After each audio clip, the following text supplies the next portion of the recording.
Okay. So Shweta, we wanted to keep it like the idea was to understand you, your experiences, your life experiences, how you got into cybersecurity, and overall like how things have shaped up in this arena, not only from a career perspective but overall like how you evolved into this.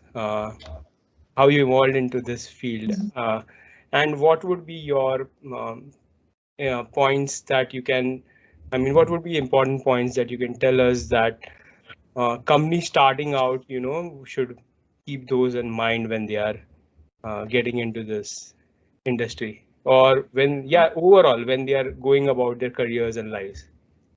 Okay, so first of all, hi and good morning, everyone. So I am Shweta Jadhav and I work at LUMIVERSE Solutions Private Limited. So I work here as a cyber forensic investigator and I have completed my engineering, and after engineering I did my master's into cyber forensics and security.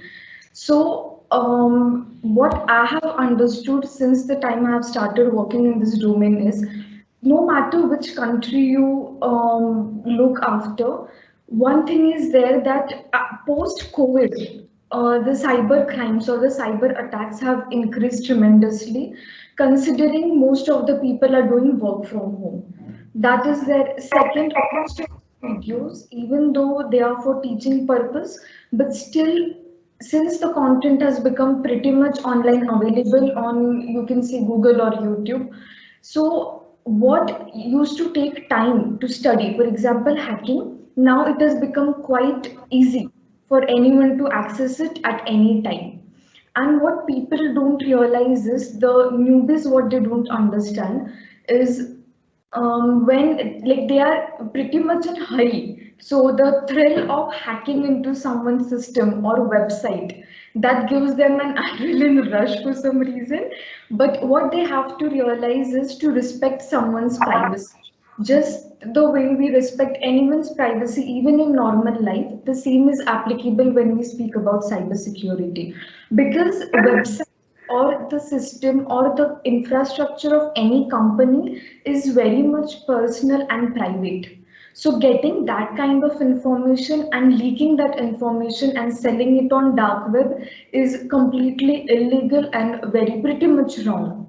So this is there. Plus, just the way you spoke about what points the industry or the startup should consider is not just the startup, but you can consider it as any industry, because cyber is a domain which is applicable to everyone, whether you are from IT industry, you are from manufacturing, etc. It doesn't matter you belong to which industry.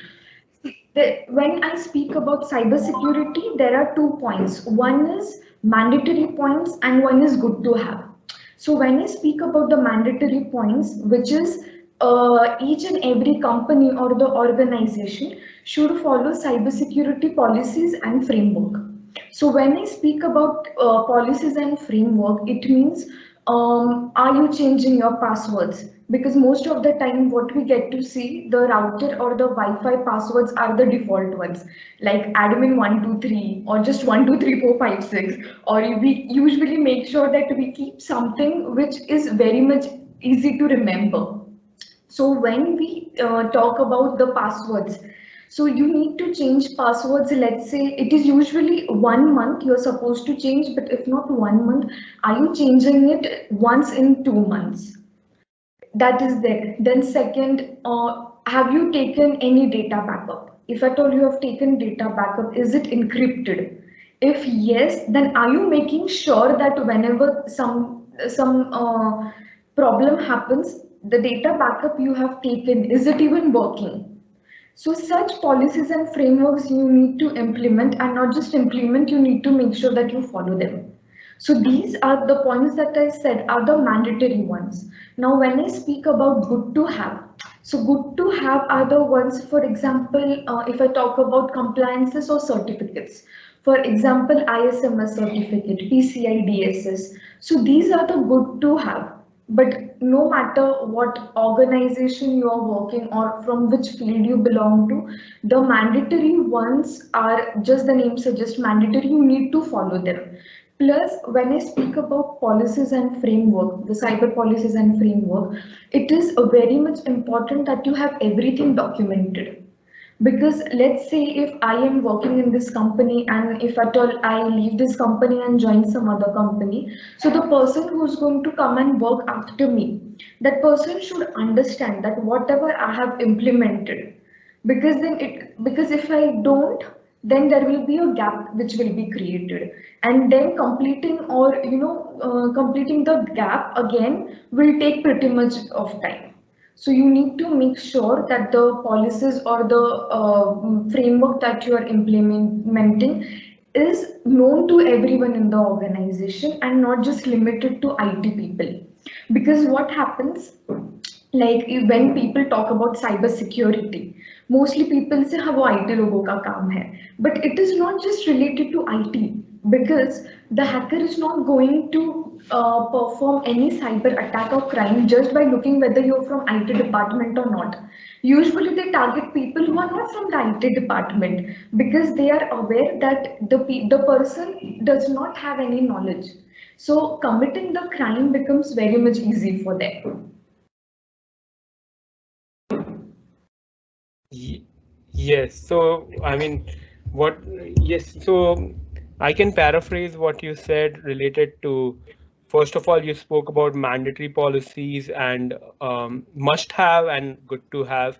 You spoke about like frameworks. You started out with saying that you came from an engineering background and then you are working currently as a forensic investigator or as okay.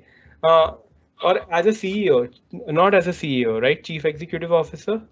So, see, Lumiverse is actually a group of companies. So the primary company is Lumiverse Solutions. So here I work as a cyber forensic investigator. There's another company called as eDigital Box. So eDigital Box is nothing but an e-commerce platform of Lumiverse. So what we do is we have provided all the cybersecurity related services along with the SaaS-based products and services on eDigital Box. So at eDigital Box, I work as a CEO. So if I talk about Lumiverse, which is the primary company, so we are into the cybersecurity domain since 2014. The director Amar Thakre sir, so he is himself working, and even Amar sir and even I, both of us have worked with Thane, Mumbai, Nasik Cyber Cell for pretty much like somewhere around 4 to 5 years we have worked with the government. Not just that, we even conduct cyber awareness seminars. We even take cases from military and air force. And on a very regular basis, we even help police to crack most of the cases. Got it. So basically, Digital Box is the company where you're working as a CEO, and Lumiverse is the company which is where you are where you are working as a cyber forensic investigator, and Yeah. then you have been taking cases from the government perspective, in military perspective, from police perspective, right? And you have been delivering forensic investigation, solving forensic cases, cyber forensic cases there.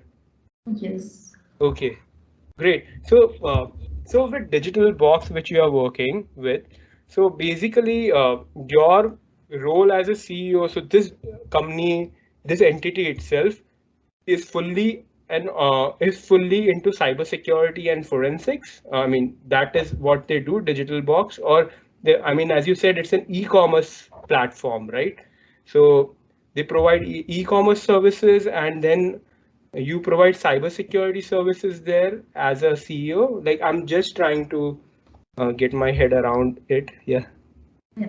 So what we have done is, see, e-commerce, when I talk about the e-digital box as an e-commerce platform, so we have clients from America, we have from UAE, we have from Sri Lanka as well. When I talk about e-digital box, since I'm since it is one and the same company, so no matter the service or the client we are getting from where, let it be Lumiverse or eDigital Box, the team is the same. It's just that the business development team and the other team, the accounting team and all are different. But the technical team is one and the same for both the companies, if you go to see. So even if you get clients under eDigital Box or even from Lumiverse, it doesn't matter. Why we have bifurcated like both the companies? The reason being is Lumiverse is, we don't want to disturb what has already happened, and considering that is the base since 2014, whereas eDigital Box came up last year, just 2 years back. So, and what we have done is under e-commerce, under eDigital Box, we have added SaaS-based products also. So, for example, if I talk about HR software, accounting software, employee monitoring software, so these all softwares, which are the SaaS-based softwares, are under eDigital Box. So they are not under Lumiverse. Lumiverse we have kept only and only for cybersecurity domain. So under Lumiverse we provide